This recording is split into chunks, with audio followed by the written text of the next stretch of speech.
자, 이제 리퀴 에어 셰프 프로 LAO 12000W입니까? 네네. 예, 와트. 예.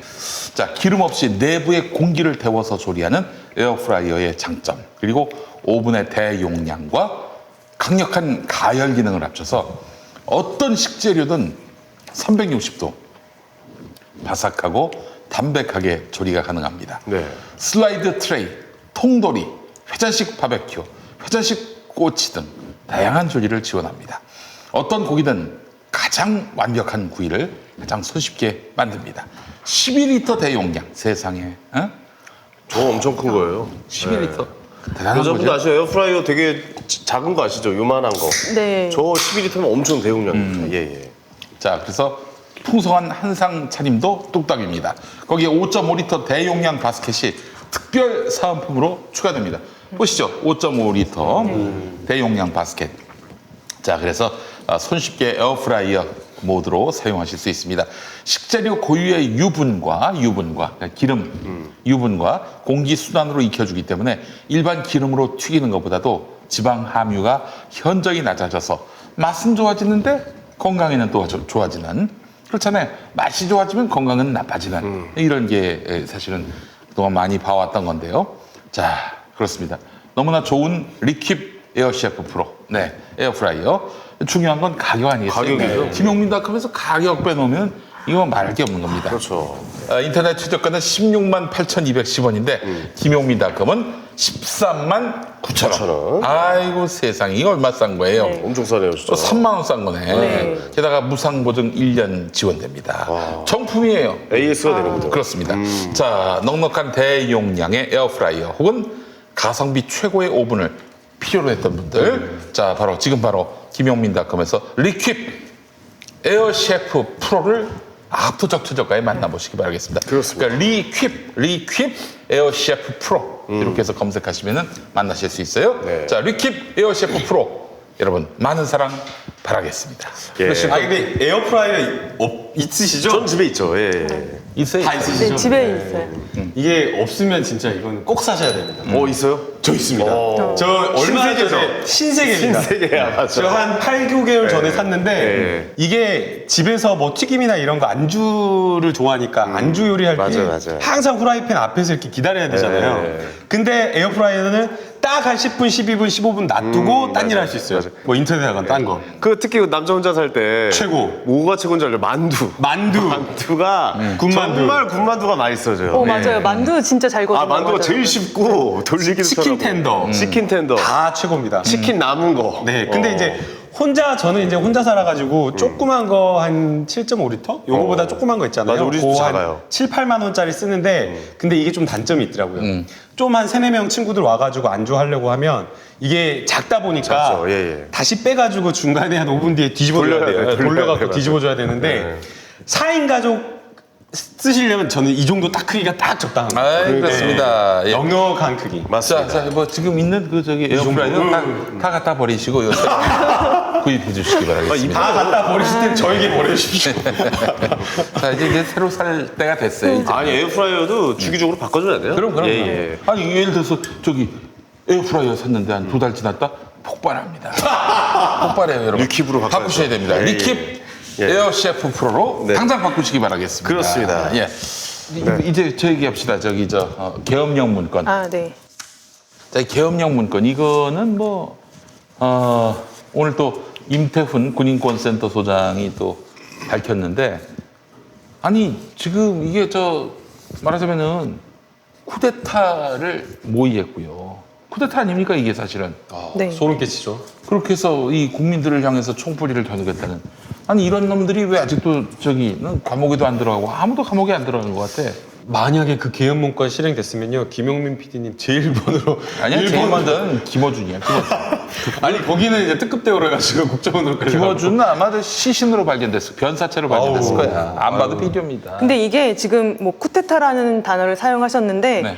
이거 제가 뭐 법리적으로 검토를 좀 해보니까 이거는 헌법과 형법상 정한 내란죄에 해당이 되는 거거든요. 내란죄, 쿠데타예요. 그냥 내란이에요. 왜냐면은 이제 저도 사실 좀 궁금한 게 대통령 계엄 선포권이 대통령한테 있는데 국가 위기 상황에서 대통령이 계엄을 선포하는 게 뭐가 문제가 있을까 그냥 좀 이렇게 생각을 하면서 봤더니 그게 아니더라고요.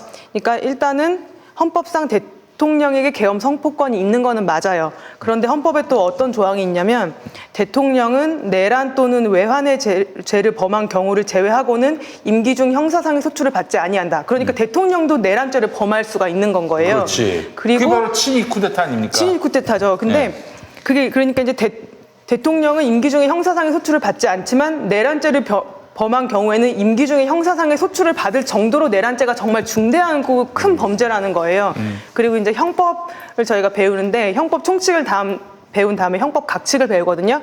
형법 각칙에 제일 처음 나오는 죄가 내란죄예요. 내란죄. 그 정도로 이건 국가의 가장 기본과 관련되어 있는 사형이야, 거기 때문에 그거는. 사형이에요. 주도 수개는 사형이라고 되어 그래요? 있고요. 그러니까 내란죄 정의가 뭐냐면 국토를 참전하거나 국헌을 문란할 목적으로 폭동한 자 있고요. 국토를 참전하거나 국헌을 문란하는 게 무엇이냐라는 것에 대해서도 형법에서 따로 정의 조항을 두고 있어요. 두 가지가 있는데 첫 번째는 헌법 또는 법률에 정한 절차에 의하지 아니하고 헌법 또는 법률의 기능을 소멸시키는 것. 그리고 두 번째 이게 중요한데 이게 지금 여기에 속해가지고 내란죄가 되는 거예요. 오. 헌법에 의하여 설치된 국가기관을 강압에 의해서 전복 또는 그 권능 행사를 불가능하게 하는 것. 이게 그렇습니다. 뭐냐면 국회. 입법부를 무력화시키려고 한 것이거든요. 그러니까 아무리 계엄을 선포를 하더라도 대통령은 사법권과 행정권에 대해서만 어떤 특별한 조치를 할 수 있고 입법부는 절대 건드릴 수 없어요. 이거는 맞습니다. 헌법과 계엄법에 따라서 정해져 있는 건데 그게 뭐냐면은 대통령이 계엄을 선포한 다음에는 국회에 대해서 바로 지체 없이 통지를 해야 되고 만약에 그게 국회가 폐회 중이라면 국회 소집을 요구를 해야 돼요. 그래서 국회 제적 과반수의 동의가 있으면 계엄을 즉시 해제해야 되고요. 또 계엄법에 따르면 계엄이 이제 즉시 해제 요구 안 해서 계엄이 진행되더라도 국회 제적 과반수로 계엄 해제를 요구하면 또 즉시 계엄을 해제해야 돼요. 자, 네. 이 부분이 중요한데 예를 들어서 이제 박근혜가 계엄을 했단 말이에요. 그래도 국회 당시에 보면은 한나라당이 120석인가밖에 안 됐어. 아, 네, 맞아요. 새누리당이 120석밖에 안 됐기 때문에 150석을 넘기면은 계엄이 해제가 될 수 있어요. 그 지금 다른 야당들은 다 이 계엄에 동의를 안 할 거란 말이죠. 말도 안 된다 이러겠죠. 그렇죠. 예, 예. 그래서 걔네들이 무슨 잔꾀를 썼냐면은 계엄령 선포하면은 야당 의원들을 네. 간첩죄 비슷하게 몰아가지고 다 체포하는 거야. 이게 진짜 무서운 거예요. 그러니까 완전 독재 정치를 완전 계획한 거예요. 왜냐면 계엄을 선포하면 행정이랑 사법은 이제 특별한 조치를 할 수 있고 입법은 건드릴 수가 없는데 입법까지 같이 입법까지 사법이 통제를 하는. 입법까지 같이 통제하겠다는 그리고 거거든요. 이제 당시 여당이었던 새누리당은 의원들이 국회 안 나와. 그럼 성원이 안 돼. 아, 아예 열리지가 않겠네요, 국회가. 그러면 계엄령을 선포할 방법이 없는 거야. 네네네. 아예 계엄을 해제할 방법이 없는 거야. 너무나 소름 끼치는 거예요. 아유 진짜. 처음에 이 문건이 군 인권센터에서 공개가 되었을 때는 이철 의원을 통해서 공개가 되었잖아요. 예. 근데 무섭다. 그때는 계엄과 관련된 것을 준비했다라는 정도만 저희는 알았는데 이번에 나온 것은 그 문건 뒤에 부속해서 실행 계획이 딸려 있는데 그게 무려 67페이지나 된다라는 거거든요. 요소 어떤 부대를 기동해가지고 어떤 부대를 배치할지 그 다음에 언론 통제는 또 어떻게 할지 이런 것들이 다 들어가 있었다는 거거든요. 그리고 지금 말한 이 계엄을 해제 못하게 입법권과 관련된 국회를 마비시키겠다라고 했는데 예. 그때 상황을 아주 정확하게 보고 있어요. 그래가지고 진보와 관련된 야당 의원들은 한 160명. 맞아요. 그리고 새누리당 포함해서 범보수 의원들은 130명. 그러니까 계엄이 즉시 해제될 수가 있으니까 설득하고 그래가지고 이 계엄 해제와 관련된 걸 상정 못 시키게 막고 그 다음에 그거 안 되면 야당 의원들 체포해 가거나 아니면 가택 감금시킨다. 이런 것까지 있었다라는 거거든요. 아마 그 계산 속에서는 계엄이 됐을 때 계엄 해제에 동의할 새누리당 의원들, 뭐 예를 들면 뭐 김무성이나 이런 사람들까지 다 감안을 했을 거예요. 쫄아가지고 안 하실 거죠. 김무쫄이라서. 그렇죠. 근데 약간 이 건을 보게 되면은 우리 소 변호사님 말씀하셨지만 이거는 내란이에요. 네. 바로 내란으로 모셔야 되는 것이고. 자, 그런데 말이죠. 이 수사를 해야 됩니다. 근데 수사가 안 됐어요. 멈췄어, 지금. 중간에 멈췄어. 왜 그런가 봤더니 저기 뭐 외국 나가 계신 분 때문에. 그러니까 이제 그렇다고요? 예. 실무자야. 근데 이 사람이 무슨 수개가 아니라 실무자야. 네. 계엄 문건을 만들었던 사람. 근데 그 위로 한민국 국방부 장관이 있고 그 위로 또 김관진 청와대 국가안보실장이 있었어요. 네네. 그리고 그 위로 황교안 또는 박근혜가 있어요. 그 이 사람들 수개들이 다 남았으면 수사 계속해야지. 근데 조현천을 이유로 수사가 멈췄어. 넘버 5인데. 이게 넘버 4인데. 그러니까 불기소 통지서를 보게 되면 기소 중지하는 사유를 적잖아요. 네. 근데 그 기소 중지 사유의 가장 핵심적인 것이 조현천 당시 이 수계, 그러니까 이거를 TF를 모든 거를 꾸리고 개헌 문건 만든. 청와대와 가교 역할을 한 조현천 이 사령관에 대한 수사가 안 됐다. 미국으로 도피해서 그거거든요. 그런데 이 중요한 건 뭐냐면 그 사람이 빠져도 과연 수사가 안 될까요? 문건 작성한 사람들이 있잖아요. 그 다음에 개헌 TF와 관련되어서 참여해가지고 실행 계획을 만들었고 준비했고 보고자를 만들었던 사람들이 있고 또 그 다음에 청와대 출입 기록 있어가지고 실제 보고를 한 그런 정황들 이런 것들이 있는 거거든요. 그 다음에 또 NSC와 관련되어서도 또 이야기가 나오고 있어요. 당시 이 지금 개헌 문건에 뭐라고 나오냐면요. NSC 이 국가안전보장 이 이사회에서 군 개입과 관련된 공감대를 어느 정도 형성하고 있다라는 그런 문구가 들어가 있는 거거든요. 그럼 거기에서도 충분하게 어느 정도 이야기가 됐다는 걸 추정할 수 있는 거잖아요. NSC 의장 대빵이 바로 황교안. 황교안입니다. 예. 그러면은 이 사람이 빠져도 다른 사람들을 불러가지고 아니 회의 들어갔던 자기 부하들이나 조현천 부하들이나 물어보면 알 거 아니에요. 누구 지시 받아갖고 한다는 거 다 얘기할 거 아니에요. 근데 왜 수사를 중지했냐라는 거예요. 그러니까 그거에 대해서 임태훈 소장이 굉장히 얼마나 이게 아슬아슬한 사안입니까? 네. 임태훈 소장이 계속하는 얘기가 이거는 황교안의 키즈들이 검찰에 많아서 단언을 합니다. 단언을 해요. 그러면은 이제 요 수사를 그 지금 조국 털고 계신 우리 윤석열 형님, 윤석열 형님이 제기하셔야 됩니다. 네. 제기하지 않으시면은 이거 저 본인도 황교안 키즈라는 걸 인증하는 거예요. 아니 근데 이거 제가 잘 몰라서 드리는 말씀인데 한 가지만 여쭤봐도 될까요? 이거 처음에 이렇게 만들려고 지시를 누가 한 겁니까? 그 이제 바로 둘이야. 황교안 아니면 박근혜. 황교안 아니면 박근혜인데 이거는 2016년 10월 탄핵되기 2달 전에 이미 데뷔를 한 거야. 야 이거 큰일 나겠다. 이거 이제 뒤집혀지겠다. 뒤집혀지겠다. 그래서 이러면 안 되겠다. 그 당시 그래서 박근혜가 잔결을 쓴 게 갑자기 개헌 제안을 한 겁니다. 그쵸, 개헌한다고 국회에서 갑자기 그 발표했잖아요. 얘기를 했는데 그날 저녁에 JTBC에서 태블릿 PC 보도가 나온 거야. 그렇죠. 그래서 세상이 또 발칵도 뒤집혔지. 그래서 아유 이젠 뭐 다 끝났다. 태블릿 PC 때문이 아닙니다. 태블릿 PC는 하나의 작은 계기가 될 뿐이었지. 네. 이미 세월호 때부터 아니 그 이전 국정원 쌓였죠. 예. 그 선거 개입권부터 시작해서 누적돼 왔어요. 이 박근혜는 대통령이 될 자격이 없구나. 이 대통령직을 수행할 자격이 없구나. 능력도 없구나.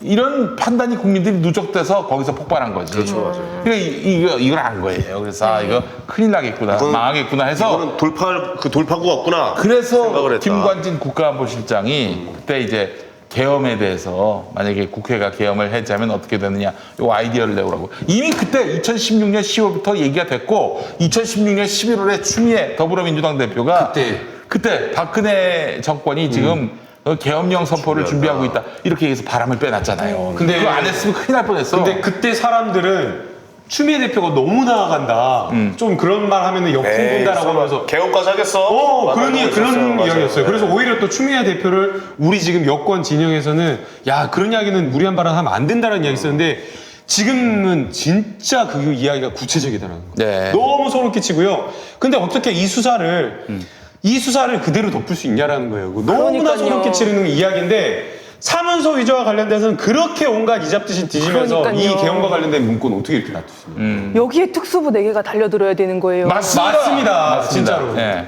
맞아요. 근데 지금 이건 완전히 또 보겠습니다. 지금 검찰이 이거 안 하고 조국 털면은 어마어마한 국민들의 분노가 폭발할 거예요. 촛불 민심이 다시 결집할 겁니다. 진짜 검찰이 해야 될 일이 많은 것 같습니다. 이거 안 하면요, 이거 딴 거 다 제쳐고 이것만이라도 해야 돼. 그러니까 그때로 다시 돌아갈 필요가 있는데요. 저는 이제 조심스럽게 좀 추정을 하는데 결국에는 검찰에서 이 수사를 부담스러워하지 않았나라는 생각이 들어요. 그러니까 그때 당시 그 검찰. 당시에 박근혜 전 대통령에 대한 기소가 계속돼가지고 뭐 재판 중이고 또 이명박 전 대통령에 대한 또 수사가 계속 중이었잖아요. 그러니까 적폐 수사와 관련된 수사를 확장하기가 싫었던 거예요. 너무나 이제 부담스러워서. 그냥 이 정도만 하자. 그래서 이 약간 정도까지만 하고 이 수사는 하지 말자. 그래, 여기까지 라는 하는 거야, 거를 검찰의 어느 선에서 저는 누군가 판단을 내렸다라고 생각이 들어요.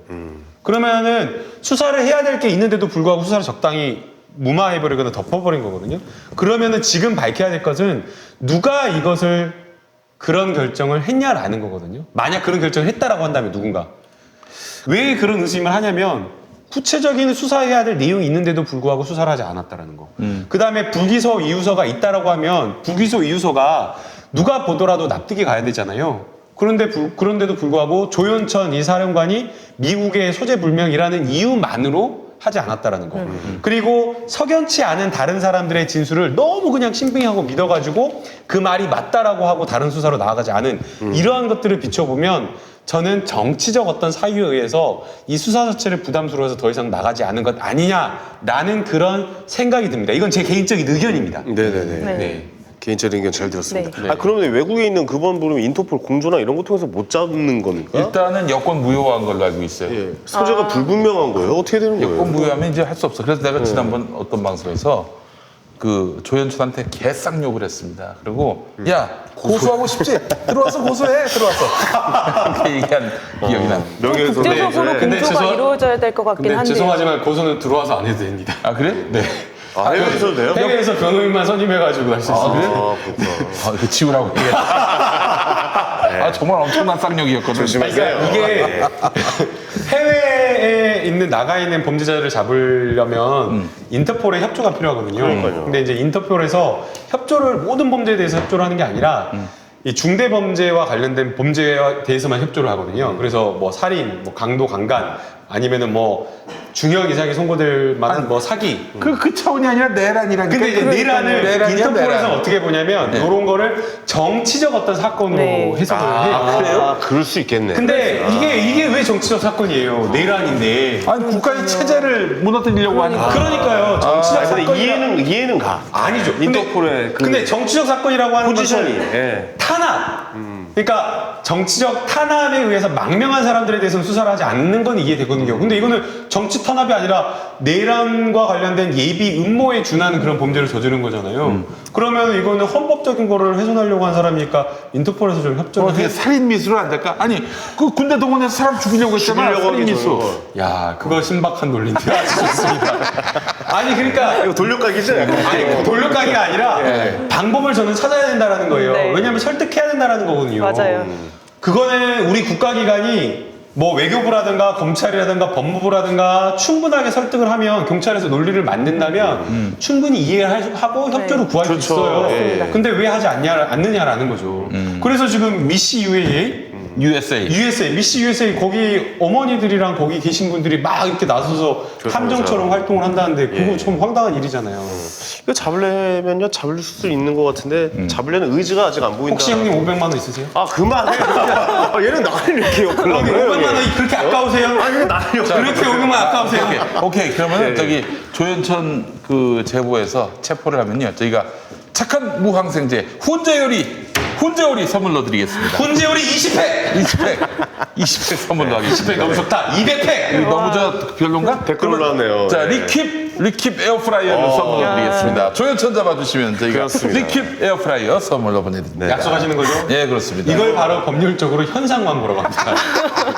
진짜입니다. 네, 이거 맞아요. 농담입니다. 현상 광고예요. 현상 광고입니다. 근데 이거 도망 다닌다고 해서 그 본인만 힘들지 언젠가는 잡히잖아요, 사실. 아니 이런 근데 또 거. 형이 예. 거기 산대. 형이 그 조현천 씨 그 형이 사는데 형이 사는데 말이에요. 그 가족이 도와주는 거지. 그러면 그 가족 곁에 달라붙으면 되겠네. 그러니까요. 예. 아니 근데 두 다리 뻗고 못 그 잡니다. 농담이 아니라 예. 진지하게 충분히 잡을 수 있어요. 왜냐면 해외에 도피하거나 도주하는 사람들이 막 마음대로 돌아다니지 못하거든요. 어. 자기가 돈이 무슨 갑부가 아니잖아요. 그냥 힘들지. 평범한 분이. 미국은 얼마나 체제비가 많이 드는데. 힘들어요. 그러면 분명히 뭔가 나올 거라고요. 분명히 해외에서 누군가 도와주는 사람이 있어요. 그러면은 가까운 친척이나 아니면은 형제들 이런 가족들 아니고는 돕기가 쉽지가 않아요. 그렇죠. 예컨대 형님 용민이 형이 형이 혹시나 뭐 잘못해가지고 해외 도망자야. 도피하잖아요. 그럼 현이 형이 도와줄 것 같아요? 안 도와주지 얘는 그럴 애가 아닙니다. 예. 도와주죠, 형님. 어떻게 도와줘? 근데 앞부분 조금 도와주고 너무 부담스러워요. 아니야, 막 자수하여 광명차단 이 문자 떨렁 보낼 거예요. 아니 제가 라이브 켜고 형을 찾아서 가는 거지. 여기 계십니다, 여러분들. 제가 봤을 때- 조회수 폭발. 제가 봤을 때 현이 형님 분명히 황교안한테 꽂을 겁니다. 형이 연락해 주세요. 아니 그래서 이게 도와주기가 쉽지가 않아요. 그 진짜 쉽지는 그렇거든요. 않아요. 부담이 맞아요. 되거든요. 왜냐면 범인 은닉죄나 이런 것들이 될 수 있기 때문에 힘들어요. 그래서 이거는 친인척을 찾아보면 된다. 무조건이죠. 뭐. 아니 우리 저 검찰이 정말 조현천을 조국처럼 한번 털어보겠다 그러면은 조국 장관한테 하듯이 한번 해보면 되는 거 아닙니까? 가족들 괴롭히고 그 주변 막 털고 그래서 자기가 미안해가지고 어찌할 줄 모를 때 그렇게 하든지 그러니까요. 뭐 그렇게 하라는 얘기가 아니고요. 조국 장관 일가에 대해서 그 터는 걸 좀 풍자한 겁니다. 예, 네. 그렇게 이해를 해주시면 좋겠고. 알겠습니다. 네, 요 이야기 여기까지 하고 이제 요거는 계속 좀 진행이 될 것 같으니까 네. 저희가 중간중간 예. 전해드리고 마지막으로 정몽주 씨, 예. 정몽준 씨래. 정몽주 씨. 정봉주 의원한테 예. 판결문을 입수해가지고 우리 네네, 변호사님께 판결문을 받으셨다면서요? 공유를 했습니다. 이거 보신 소감을 좀 한번 말씀해 주시죠. 네, 보통 이제 이런 그 성추행 범죄의 경우에는 피해자 진술 외에 이렇게 유의미한 증거가 많지 않기 때문에 그렇죠. 피해자의 진술이 굉장히 중요한 증거가 되고 유일한 증거예요, 이 거의 사건도. 유일한 증거이고 그다음에 그 피해자 진술의 신빙성이 가장 중요하거든요. 그렇죠. 근데 이 판결문을 읽어보니까 이 피해자의 진술이 계속 바뀌어서 신빙성이 좀 떨어진다 이렇게 해서 성추행 사실을 인정할 증거가 없다 네. 이렇게 그 전제 사실이 인정되면 그에 따른 무고나 명예훼손, 공직선거법 위반죄는 성립할 수가 없는 거죠. 그러니까 뭐 진술의 일관성이 없었다라고 보면 되는 네, 거죠. 보니까 자. 경찰 단계나 검찰 단계나 뭐 법원 단계에서 얘기가 다 바뀌었더라고요. 그렇군요. 네. 예, 예. 그러니까 지금 이 법원이 확인해준 팩트는 이겁니다. 12월 23일, 2011년 12월 23일 크리스마스 이브 전날이죠. 네. 예.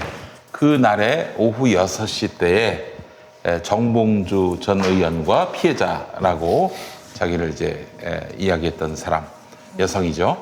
6시 때에 그 서울의 여의도의 모 호텔. 렉모 호텔. 네. 예. 그래서 거기 1층에 커피숍이 있는데 거기 어딘지 알아요. 예, 예. 6시 때 만났어요. 둘이 만났고 이야기 나누다가 지지자와 팬으로서. 이렇게 이제 지지자와 정치인으로서 만나가지고 대화를 나누다가 포옹을 했다. 그러니까 포옹이라고 하는 거 뭐 저도 포옹 많이 하거든요. 그런 애정적 차원에서의 포옹이 많이 아니라 하세요? 인사. 예, 예. 아니 먼저 와서 포옹하시는 분도 아이고, 있어요. 감사합니다. 뭐 예, 예. 이런, 그렇게 하고 그리고 이제 헤어졌다. 여기까지는 이제 인정이 된 건데 네, 네. 이 여성분 얘기는 정봉주 의원이 얼굴을 들이밀면서 키스를 하려고 했다. 이거예요. 근데 그것도 말이 계속 바뀌었어요. 그렇더라고요. 그래서 문제가 되는 게 뭐냐면 이게 강제로 포옹했다라는 요 부분 하나, 네. 그 다음에 두 번째는 얼굴을 들이밀었다 요거 하나, 강제 포옹한 상태에서, 그 다음 세 번째는 그 들이미는 과정에서 입술이 키스하려고 해서 입술이 스쳤다 요 세 가지였는데 입술이 스쳤다고 했다라고 하는 인터뷰도 있고 보도도 있고 또 얼굴을 들이밀었다라고 하는 이게 계속 바뀌는 거예요. 네. 당연히 정봉주 의원은 그런 적이 없었다. 추행 의도 전혀 없었고 그렇다고 얘기를 했는데 이 여성의 그 주장이 좀 계속 좀 바뀌는 단계예요. 언론 인터뷰, 경찰, 검찰, 법원. 그렇죠. 근데 기본적으로 포옹은 강제성이 없었다라는 것이 판사의 판단이고. 됐죠. 예. 예. 그렇다면은 키스를 시도하려 했다, 키스했다 이 부분은 인정이 되지 않는 것이고. 네네. 이런 진술의 일관성이 떨어진다는 점, 이 점을 들어서 제가 이제 네, 예. 판결문 한 부분 말씀드리면요. 뭐라고 판결문이 쓰냐면요. 네. 대개 성범죄 사건과 관련되어서 피해자의 뭔가가 있을 수 있잖아요. 그러니까 굉장히 조심스러워요. 네, 맞아요. 근데 판결문에 뭐라고 나와 있냐면 이 사건 성추행 중 강제 포옹과 입맞춤 내지 입술 스친 부분에 부합하는 피해자 A의 진술은 앞서 이미 본 것처럼 상황과 필요에 따라서 서슴없이 바뀌고 있는 것으로 보여 이를 신용할 수 없다. 강하네요. 서슴없이 바뀌는 것으로 보여. 상황과 필요에 따라서 이거는 굉장히 센 표현이거든요. 그리고 뭐가 있냐면 네. 그 친구에게 보낸 카카오톡 메시지 중에는 이런 것도 있더라고요. 사실 별일 아니라고 할 수 있었는데 피고인이 서울시장에 출마하는 것은 보기 싫었다. 이런 것들이 아마 재판부의 심증에 영향을 끼쳤을 거예요. 그 피해자라고 하는 사람이 피해자가 친구한테 보낸 카톡 중에 사실 별일 아니라고 할 수 있었는데 피고인이 서울시장에 출마하는 건 보기 싫었다. 이런 문자들을 봐도 그럼 그 날에 어떤 성추행이 있었다는 사실이 입증될 만한 그런 진술의 신빙성은 네네. 네, 아마 인정하기 어렵지 않았을까. 그러니까 이게 그때 당시 미투 사건과 이제 얽히면서 굉장히 좀 보도가 좀 크게 났는데 결국에는 뭐 이제 무죄. 그러면 이제 정봉주 의원이 무고죄로 뭐 고소를 할 수가 있는 건가요? 어떻습니까? 무고죄 고소했다가 취하했죠. 취하했어요. 네. 왜냐하면은 네. 이 양반이 자기는 이제 기억 속에서 그 호텔 쉬고 간 싶다. 기억도 안 난 거예요. 사실 7년 전 일인데 기억이 나기가 쉽지 않지. 또 당시 상황은 정말 멘붕의 상황이었는데. 그리고 또 그때 정봉주 의원이 제가 기억하는데 정치인들을 수도 없이 만났어요. 특히 민주당 국회의원들 수도 없이 만났어요. 왜냐? 자기를 구명시켜줘야 되거든요. 이제 2011년 12월에 감옥에 들어간단 말이에요. 2012년 4월에 총선이 있어. 출마해야 될 거 아니야. 그럼 그 전에 풀어줘야 될 거 아니야. 네. 그래서 이제 민주당이 뜻을 모아가지고 이거 자기 MB 대통령 그 과거 일인데 이제 정리합시다. 이렇게 해서 이제 MB 쪽에다가 협상 구하고 사면 받고 3.1절 3.1 그 사면 받고 그 출마를 하려고 그렇기 위해서 이제 내가 감옥 들어가면은 민주당이 좀 뜻을 모아서 나 좀 구명해달라. 네. 이렇게 요청을 하기 위해서 가장 사람들을 그때였군요. 끊임없이 만났던 때였어요. 네네. 그러니까 그날 누구를 만났는지를 기억한다는 거 그건 쉽지 않았고 그리고 그 당시에 내 양반이 굉장히 어수선했어요. 왜냐하면 자기가 내일 모레 감옥 가야 돼. 그리고 지금 검찰은 빨리 들어와. 웬 집행을 해야 되니까. 빨리 들어와. 감옥 들어가야지. 그랬었어요. 네네네. 그 싸돌아다닐 수도 없는 그런 상황이었는데 거기서 성추행을 한다? 이거는 저도 처음부터 이건 말이 안 되는데. 납득이 가지 않은 상황이다. 예, 그랬는데 이제 네, 맞아요. 그런 아주 곤란한 상황이었어요. 너무 안타깝다고 생각이 들더라고요. 근데 이번에 또 하나 저희가 판결문을 보면서 꼭 하나 짚고 나가야 될 것이 결국 여기서도 또 언론 보도의 문제가 또 언론 보도. 드러났어요. 예. 당시 이제 프레시안에 이미 지금 기자 이름이 공개가 되니까 이걸 뭐 말해야 될지 모르겠는데 서모 기자가 네. 이 기사를 썼잖아요. 근데 그 기사가 나온 그 경위도 확인이 되었는데 어떻게 이런 식의 기사를 썼는가 싶어요.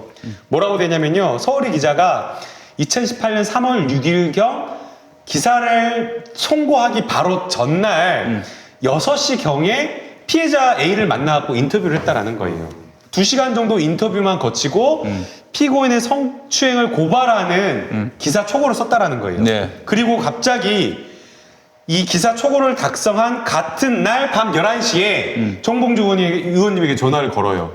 근데 정봉주 의원님은 이 전화를 받았는데 그때 잠을 자고 있었다는 거예요. 그 잠결에 전화를 받고 느닷없이 전화를 받았는데 다짜고짜 전화를 해가지고 피해자를 추행한 사실이 있냐라고 물어본 거예요. 그러니까 너무 황당하고 이게 뭔 말인가 싶잖아요. 기억도 안 나고. 그래갖고 피고인은 정봉주 의원은 누구냐라는 말을 반복하고 그냥 전화를 끊어버렸다는 거예요. 그리고 다시 그 기자가 정봉주 의원한테 추행한 사실을 인정하시죠라는 내용의 문자를 보낸 거예요. 문자를 보내. 카카오톡 메시지를. 밑도 끝도 없이. 밑도 끝도 없이. 그러니까 뭔지도 경황도 파악하기도 어려운데 카카오톡 메시지로 인정하시죠라고 보내는 거예요.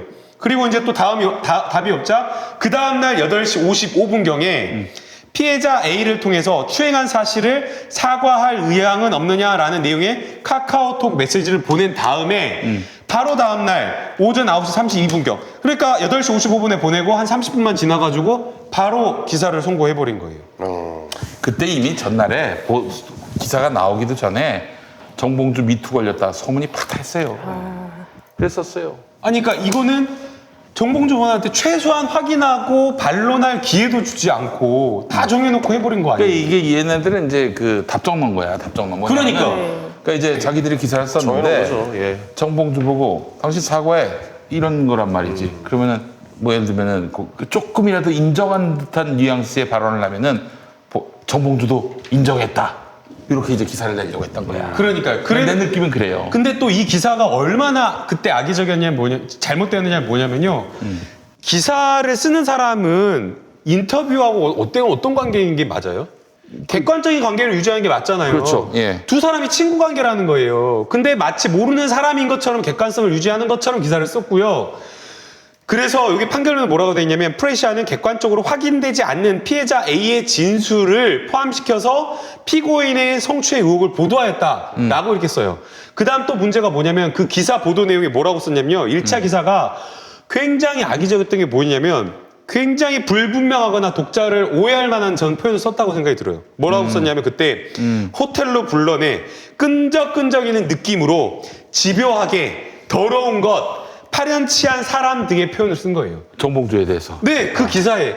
그 다음에 객실인지 카페인지도 몰라가지고 그때는 마치 호텔방으로 그 범죄 추행이 벌어진 것이 호텔방인 것처럼 막 이야기가 돼가지고 또 보도가 막 일파만파 호텔방으로 호텔 객실하고 호텔 카페하고 이게 어떻게 하늘과 땅 차이죠. 그래가지고 결국에는 이게 프레시안이 의도는 했는지 안 했는지 모르겠지만 이런 오해를 독자로 하여금 오해를 불러일으킬 만한 표현 때문에 다른 매체들이 계속 쓸 때는 막 호텔방으로 불러냈다 어린 대학생을 불러냈다 막 이런 식으로 돼버린 거예요. 계속 이상한 쪽으로 파생되죠. 그렇게 되면. 예. 그러니까. 근데 이거를 판결문에서 지적하고 있어요. 그러니까 우리는 좀 이야기를 하고 싶습니다. 그러니까 뭐 의혹이 불거졌을 때 비난을 가하고 뭐 이런 거 그거 뭐 어쩔 수 없다고 봐요. 사실 뭐 거기서 우리는 여론 재판을 내리지 말고 이렇게 판결문이 났을 때 최소한 결론이 났을 때 이런 일을 사람들한테 좀 많이 알렸으면 좋겠다. 무죄가 나왔다, 여러분들. 여기에 대해서는 우리가 다 무죄로 생각하자. 이런 좀 내용을 좀 전달해드리고 싶어요. 네, 왜냐면 네. 이게 이미 여론 재판을 다 끝내버리고 이 사람은 나쁜 사람이다, 미투에 걸렸다, 뭐 이런 식으로 다 단정 내버리면 참 사람이 힘들어지잖아요. 아니 예. 이러면 말이죠. 이게 뭐예요 이게 사람을 하나 사륙한 거지.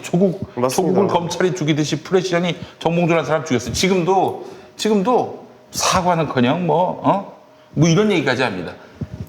지금은 피해자의 그 진술이 조금 좀 뭐 이렇게 앞뒤가 맞지 않고 일관성이 없어도 얼마나 당시 당혹스러웠겠냐. 그러니까 혼란스러워서 그럴 수 있는 거니까 성인지 감수성에 의해서 갓인지 감수성 또 나왔군요. 네, 또 그것도 나오는 거야. 또 그러니까 나왔군요. 그렇게 얘기를 했어요, 프레시안이. 아니, 그래서 세계적인 추세가 그렇대요. 그런 추세는 역행해도 됩니다. 우모스 플레이를 한번 더 하시죠. 아무래도 진짜 이거 아니 성인지 감수성은 저는 중요하다고 생각해요. 저 중요하죠. 예. 근데 이제 모든 이분의 걸 다 대입을 시켜버리니까. 제가 이제 그 상황을 직접 보지는 못했지만 아마 그 뭐 헤어지면서 뭐 악수하자 뭐 마지막으로 뭐 이렇게 한번 안아보자 뭐 그러니까 제가 말이 조금 이상하게 되니까 인사로 이렇게 포옹을 이제 서로 합의하에 포옹까지 한 거는 맞는 것 같아요. 근데 그 과정에서 이제 정봉주 의원은 약간 이제 구속될 상황이고 하니까 약간 이제 지지자에 대해서 약간 감정이 북받쳐서 이렇게 좀 세게 안을 수도 있는 거잖아요. 그렇죠. 그때 기분이 나빴을 수는 있을 것 같아요. 제 생각에. 그래서 그 기분이 나빠가지고 사실 기분 나쁜 정도로는 별일 아닐 수도 있는데 이거를 성추행범으로 몰아가서 이렇게 한 사람의 인생을 거의 망쳐놓은 아니, 망해놓은 거죠. 난 다른 걸 떠나서 정봉주 개인은 정치인으로서 대중의 껌이 될 수밖에 없는 뭐 그럼 뭐 운명을 스스로 선택했다고 도망이 보지만 올라있으니까. 정봉주의 아들로 인식된 사람, 아유. 정봉주의 딸로 인식된 사람, 정봉주의 아내로 인식된 사람, 그분들은 뭐냐 이거예요. 그러니까 이게 또 야, 네 아버지가 뭐 그렇다며? 이거는 미투의 목적과도 맞지가 않아요. 미투는 성폭력 피해자가 용기를 내주지 못한 것에 대해서 우리 사회가 지켜주고 보호해주자라는 거잖아요. 좋은 취지죠. 근데 여기 지금 예. 카톡 메시지 1차 기사 보도 직후에 피해자가 성추행과 관련되어서 친구에게 보낸 카카오톡 메시지, 아까 소재인 변호사님 소개를 해준 부분인데요. 뒷부분 뭐라고 나오냐면요. 사실 별일 아니라고 할 수 있는데 피고인이 서울시장에 출마하는 것이 싫어서 보기 싫었다 이렇게 이야기하고 있어요. 이게 뭐야? 자기 뭐 지지하는 사람 아니어서 이렇게 한 거예요? 이게 미투예요? 이건 미투라고 볼 수가 없는 거예요. 이렇게 하면 안 되죠. 그리고 또 당시 낙곰수를 할 때 기억이 나는데 정말 많은 여성분들이 또 격려해 주신다고 안아주셨어요. 가만히 이러고 있습니까? 같이 일했지. 야, 그게 성추행이 될 수 있다면은 나는 그냥 뭐. 현이 형, 한번 저희 한번 안아요. 아 저리가. 한번 안아봐요. 한번 안아봐요. 저는 진짜 농담이 아니라 저 한창 개그할 때 이렇게 저는 호프집 앉아있지 못했어요. 진짜로. 여성분들이 계속 와서 볼에다 뽀뽀를 하는 거예요. 진짜로. 왜? 너무 좋다고 내가. 비우는 거야 지금? 아니. 아니 근데 그런 적이 있었어. 부러워서. 그런 적이 있어요. 한 2008년 그때. 그런 적이 있었어요. 근데 우리가 거기서 뭐 어떻게 진짜 리액션을 해야 되는 건지도 난 잘 모르겠고. 어쨌든 그런 한 번에 뭐 꽉 끌어 안 나왔다는 게 뭐 기분이 나빠서 과연 그 사람의 인생까지도 한 번에 쳐낼 수 있고 이 가족들 이 얻은 이 괴로움, 힘듦 이런 것까지도 다 치료가 될 수 있다. 저는 이런 것도 무고죄로 강력하게 처벌을 받아야 된다고 봅니다. 저는 우리 그 정봉주 의원이 이제 무죄 판결 받고 그리고 나서 이제 그날 저녁에 이제 그 회식을 했나 봐요. 같이 옆에서 끝까지 도와준 사람들하고. 근데 정봉주 의원은 가만히 계신데 그 주변 사람들이 다 울더래. 왜 그러냐면 야, 너 아직도 그 성추행범 따라다니라면서 아이고. 그런 얘기를 들었다는 거예요. 아이고. 그러니까 그런 얘기 듣기 싫으면 정봉주를 떠나야 돼. 정봉주가 어떻게 되건 말건 간에 배반하고 네. 그냥 등 돌리고 그래야 돼. 저도 엊그저께 나 저기 서울역 잠깐 무슨 지방 내려갈 일 있어가지고 근데 저 이렇게 얘기해 준 거 어르신들이 저보고 성희롱이나 하고 다니고 나한테 그러는 거예요 갑자기. 언제? 예. 그러니까 알릴래요 일이래요. 그거 나는 너무 속이 상하더라고. 아이고, 진짜 그 나도 너무하다. 하나의 아버지고 하나의 진짜 한 너무 사람의 화나게, 진짜. 남편이고 이런데 나보고 그렇게 너 성희롱이라고 다니고 막 거기서 낄낄거리고 이 자식아 나한테 그러는 거야 갑자기 어떤 한 어르신이. 근데 상처가 되더라고 그런 말들은. 그렇죠. 자, 그래. 하여튼 뭐 네. 우리 정봉주 의원이 여러분 그렇게 쓰레기는 아니에요. 여러분 제가 곁에서 봤는데 사람이 정말 한없이 가볍다고는 하지만은 참 좋은 분이에요. 여러 가지로 저 국경방이 저 욕한 적도 있어요. 사실은 막 거친 말로 욕하기도 하지만은 사람이 뒤끝도 없고 난 뒤끝이 있지만은 아닌데 정말 아쉬운 게 한 두어 가지면은 좋은 게 한 2만 가지, 3만 가지 되는 분입니다. 예. 우리 정치의 좋은 자산이라고도 생각하는데 이번 일은 너무나 좀 감사한 게 뭐냐면은 그 판사가 여성 판사님이신데 뭐 남성 여성 판사 이게 뭐가 의미가 있겠어요? 의미 없죠. 예. 근데 이제 김미리 판사님인데 이분이 민사에 계셨대요. 그러니까 민사식으로 재판을 한 거야. 그러니까 형사식, 민사식 따로 있는데 민사식은 그냥 디테일하게 아주 세부적으로 하나하나 곱씹고 또 짚고 들어가시는 분이기 때문에 그래서 사실은 이 판결이 굉장히 무게감이 실릴 수밖에 없는 거예요. 그렇군요. 예, 그래서 네. 참 뭐 여러 가지로 네. 참 이번 판결에서 성추행건과 관련해서도 판단을 해주셔서 얼마나 감사한지 모르겠습니다. 많은 분들이 무죄라는 것을 좀 아셨으면 좋겠습니다. 네. 무죄도 많이 알려야 된다라고 저는 보거든요. 그렇습니다. 네. 판결을 많이 알려야 된다라고 생각을 합니다. 아니 뭐 조선일보 이렇게 막 누구 비난하는 기사가 났는데 그 크기만큼 정당 보도해야 되는 거 아닙니까? 그러니까요. 예. 저 같은 경우도 예전에 그 MBN에서 위안부 할머니를 내가 뭐 모독했다고 뭐 무슨 저기 성매매 여성으로 모독해. 난 그런 적 전혀 없거든. 그렇게 생각하지도 않고 그때 그래서 그거 갖고 이제 언론중재위원회 걸었고 500만 원 받았어요. 받아가지고 바로 나눔의 집으로 보냈는데 그리고 또 MBN이 뉴스 시작과 함께 왜 있잖아요. 블루 스크린과 함께 자막이 올라오는 거. 그거 했는데도 여태 나를 저기 위안부 할머니 그 모독한 사람으로 아는 분들이 많아요. 이게 한번 잘못 보도되면은 이 바로 낙인이 피해가 많습니다. 너무 크고요. 그리고 프레시아는 지금 20 한번 가봅시다. 좀 이러고 있어요 지금. 그러고 있습니다. 제가 옛날에 프레시안을 한번 지지를 해서 지금 좀 그랬던 적도 있어요. 저는 약간 뭐 돈도 좀 보내고 뭐 그랬던 적도 있는데 그냥 광고가 없었거든요. 이상한 광고가 프레시안. 그래서 거기 친구도 있었고 지지하는 제가 글도 썼었습니다. 옛날에 프레시안에. 근데 이런 식으로 한다면은 사실 좀 좋진 않을 것 같아요. 네, 그렇죠. 철저하게 아무리 언론이라도 잘못된 것은 잘못됐다고 인정하는 그런 사회가 빨리 찾아왔으면 좋겠습니다. 물론 뭐 아직 뭐 1심 결과기 때문에 2심, 3심 가야 된다. 네. 그건 그건 맞는 맞아요. 말이죠. 맞는 예, 말이잖아요. 예. 네네. 그런데 이제 그래요. 그럼 나중에 가서 최종적으로 무죄로 나오면 그때 어떻게 할 거예요? 프레시안. 그러니까요. 한번 지켜보겠습니다. 예. 알겠습니다. 자, 오늘 어떻게 여기서 마칠까요? 마무리합시다. 예, 예. 오늘 고생 많으셨습니다. 자, 피아 지방법원 여기서 인사드리도록 하겠습니다. 고생하셨습니다. 감사합니다. 감사합니다. 감사합니다. 길